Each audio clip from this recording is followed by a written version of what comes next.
بسم اللہ الرحمن الرحیم۔ حضرت محمد صلی اللہ علیہ وسلم اور شیطان کا واقعہ۔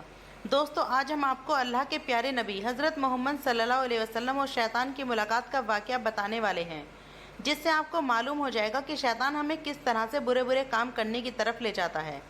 اللہ کے نبی اور شیطان کے بیچ کیا باتیں ہوئی تھی، کیا سوالات اور کیا جواب ہوئے تھے، وہ سب کچھ آج اس ویڈیو میں ہم آپ کو بتائیں گے۔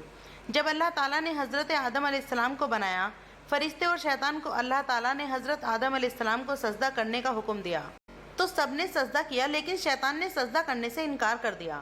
اللہ تعالیٰ نے بھی شیطان کو لعنت کے ساتھ جنت سے نکال پھینکا۔ شیطان کو جنت سے نکالے جانے کی وجہ ایک انسان ہوا، تو اپنے بدلے کی آگ بجھانے کے لیے شیطان نے اللہ کے بندوں کو سیدھے اور نیک راستے سے ہٹانے کا کام شروع کر دیا۔ کئی نبیوں اور رسولوں کے دور میں شیطان ان سے ملاقات کرتا رہا اور ان کی قوم کو تباہ اور برباد کرنے کے لیے الگ الگ چالیں چلتا رہا اور ان کو گمراہی میں ڈالتا رہا، جس کی وجہ سے ان پر دردناک عذاب آئے اور ان کا نام و نشان مٹ جائے۔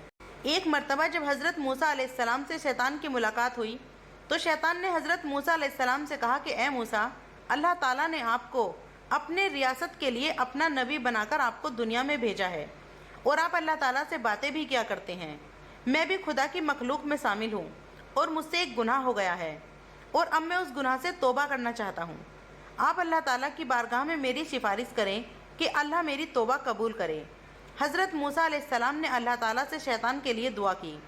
اللہ تعالیٰ کی طرف سے حکم ہوا کہ اے موسیٰ، ہم تمہاری دعا قبول کریں گے، اور شیطان کے لیے اللہ نے حکم دیا کہ اسے حکم دو کہ وہ آدم کی قبر کو سجدہ کرے، پھر اس کی توبہ قبول ہوگی۔ شیطان نے انکار کیا اور گھمنڈ اور غصے میں آ کر کہنے لگا، جب میں نے حضرت آدم علیہ السلام کو ان کی زندگی میں سجدہ نہیں کیا تو آج ان کی قبر کو بھی سجدہ نہیں کروں گا۔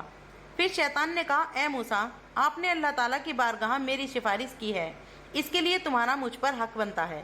چلو میں تم کو کچھ راز کی باتیں بتاتا ہوں۔ تم مجھ کو 3 حالاتوں میں یاد کیا کرو، ایسا نہ ہو کہ میں تم کو ان 3 وقت میں برباد اور تباہ کر دوں۔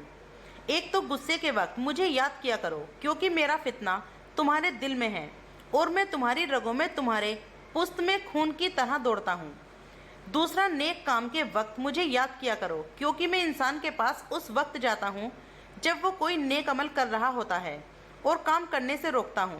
تیسرا، غیر عورت کے پاس بیٹھنے سے بچو، کیونکہ میں اس وقت سب سے زیادہ وسوسے انسان کے دل میں ڈالتا ہوں جب وہ کسی غیر محرم کے ساتھ ہوتا ہے۔ حضرت ابن عباس رضی اللہ عنہ فرماتے ہیں، حضرت محمد صلی اللہ علیہ وسلم مسجد سے باہر نکلے تو وہاں شیطان کھڑا ہوا تھا۔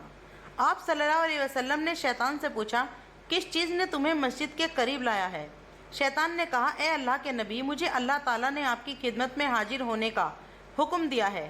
آپ صلی اللہ علیہ وسلم نے فرمایا، اللہ تعالیٰ نے تجھے میرے یہاں کیوں بھیجا ہے؟ شیطان نے کہا، تاکہ آپ مجھ سے کچھ سوال پوچھیں۔ حضرت ابن عباس رضی اللہ عنہ فرماتے ہیں، پہلے آپ صلی اللہ علیہ وسلم نے نماز کے مطابق پوچھا، اے شیطان، میری امت کو نماز جماعت کے ساتھ پڑھنے سے کیوں روکتا ہے؟ شیطان نے عرض کیا، حضور، جس وقت آپ کا کوئی امتی جماعت کے ساتھ نماز پڑھنے کے لیے گھر سے نکلتا ہے تو مجھے ایک بیماری گھیر لیتی ہے، جب تک وہ واپس نہیں ہوتا میں اسی بیماری اور پریشانی میں رہتا ہوں۔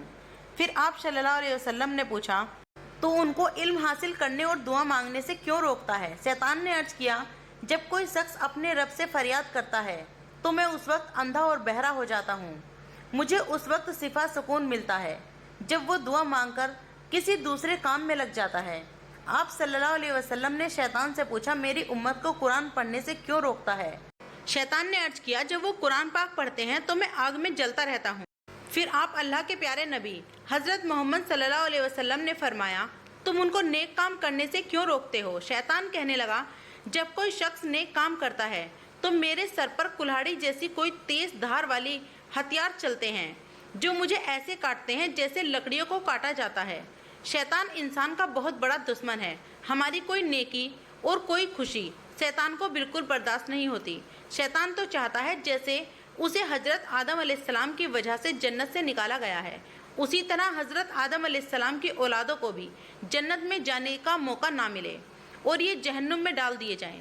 جس طرح شیطان اور اس کی اولاد کو جہنم میں ڈال دیا جائے گا، اسی لیے شیطان لاکھ کوشش کرتا ہے کہ انسان کو صحیح راستے سے بھٹکا دے، برے کام کی طرف لے جائے، شراب، جوا، چوری، زنا اور دوسرے گندے کاموں میں ان کا دھیان لے جائے اور ان کی آخرت کو برباد کر دے۔